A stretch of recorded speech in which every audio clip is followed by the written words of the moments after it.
हरियाणा चुनाव में करारी हार के बाद कांग्रेस को अपने प्रदर्शन के चलते इंडिया गुट के अपने ही सहयोगी दल समाजवादी पार्टी से झटका लगा है। समाजवादी पार्टी के अध्यक्ष अखिलेश यादव ने उत्तर प्रदेश उपचुनाव के लिए 6 उम्मीदवारों की घोषणा कर दी है, जबकि चुनाव आयोग ने अभी चुनाव की तारीखों की घोषणा तक नहीं की है। एक्स पर एक सोशल मीडिया पोस्ट में समाजवादी पार्टी ने अपने उम्मीदवारों की घोषणा की है।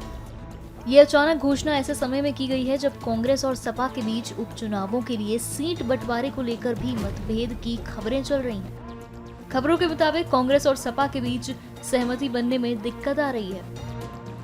हरियाणा में कांग्रेस की करारी हार के बाद उत्तर प्रदेश में 10 विधानसभा क्षेत्रों में होने वाले उपचुनाव इंडिया गठबंधन की एकता के लिए एक महत्वपूर्ण परीक्षा होगी।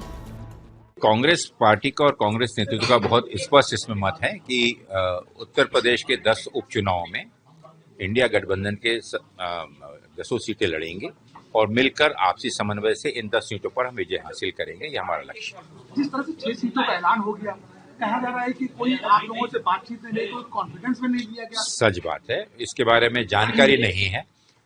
इंडिया गठबंधन के कोऑर्डिनेशन कमेटी से अभी कोई चर्चा नहीं हुई है और अगर कोई होगी तो उसकी जानकारी मुझे नहीं है। लेकिन कांग्रेस उत्तर प्रदेश कांग्रेस कमेटी की ओर से इन 10 विधानसभाओं में संविधान बचाओ संकल्प सम्मेलन का आयोजन हमने किया है।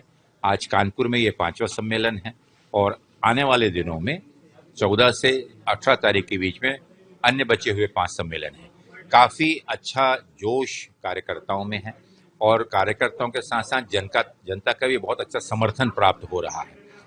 जहां तक रही बात सीटों के अनाउंसमेंट की और चुनाव लड़ने की, तो इस पे इंडिया गठबंधन की कोऑर्डिनेशन कमेटी जो भी निर्णय लेगी उसे उत्तर प्रदेश कांग्रेस कमेटी सहर्ष स्वीकार करेगी। समाजवादी पार्टी की तरफ से कहा जा रहा है कि जिस तरह से हरियाणा में हार हुई है, कहीं ना कहीं ओवर कॉन्फिडेंस में कांग्रेस पार्टी और इस बात को उपचुनाव में रिस्क नहीं ले सकती। हम उत्तर प्रदेश की बात करते हैं कि उत्तर प्रदेश में हम ओवर कॉन्फिडेंस में नहीं बल्कि फुल कॉन्फिडेंस में चल रहे हैं और उसी के चलते हुए संगठन की मजबूती और सशक्तिकरण के साथ साथ चुनाव की तैयारी का भी काम शुरू है। एक आखिरी सवाल, क्या कोई गुंजाइश अभी भी बची है 6 सीटों के ऐलान के बाद? संभावनाएं हमेशा आखिर तक रहती हैं, उसे नकारा नहीं जा सकता। जो आज 6 विधानसभा सीटों पर प्रत्याशियों की घोषणा हुई है, उसमें से 5 सीटों पर सपा के विधायक पहले से ही थे और वो उन जगहों पर विधायक सांसद हो गए हैं और एक सीट जो और है वहां लोकसभा चुनाव में समाजवादी पार्टी ने भाजपा को हराने का काम किया था। इन 6 सीटों पर समाजवादी पार्टी भाजपा को से आगे रही है और उनको हराने का काम हुआ है। 4 सीटों बाकी हैं, उसमें कांग्रेस पार्टी से गठबंधन की बातचीत हुई है और हम लोग को विश्वास है कि गठबंधन हो जाएगा। हमारा उद्देश्य है कि भारतीय जनता पार्टी को हराना है और गैर भाजपाई वोटों के बंटवारे को रोकना है। हालांकि कांग्रेस पार्टी ने जम्मू कश्मीर और हरियाणा में सपा को एक भी सीट नहीं दी। अगर हरियाणा में कांग्रेस पार्टी ने सपा और आम आदमी पार्टी से तालमेल कर लिया होता तो आज हरियाणा में इंडिया गठबंधन की सरकार होती। कांग्रेस पार्टी ने सपा को एक सीट नहीं दी और भाजपा को पूरा प्रदेश दे दिया। हम लोग ये चाहते हैं कि उत्तर प्रदेश में 10 विधानसभा सीटों पर भाजपा को हराया जाए और इसके लिए 6 विधानसभाओं में तैयारी के लिए जहां पर सपा चुनाव जीतेगी और जीती थी वहां पर प्रत्याशियों की घोषणा कर दी गई है और 4 विधानसभाओं में बात चल रही है और हमें विश्वास है कि कांग्रेस से गठबंधन हो जाएगा।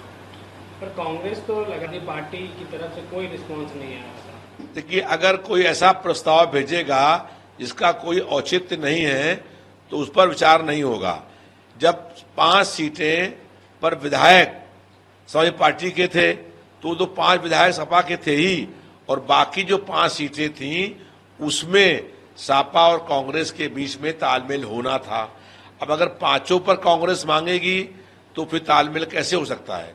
तो जो 6 सीटें घोषित कर दी हैं, 4 बाकी हैं और समाजवादी पार्टी के राष्ट्रीय अध्यक्ष माननीय अखिलेश यादव जी से कांग्रेस के नेताओं की और राहुल गांधी जी की वार्ता होगी और विश्वास है कि तालमेल हो जाएगा और 10 सीटों पर हम लोग भाजपा को हराएंगे।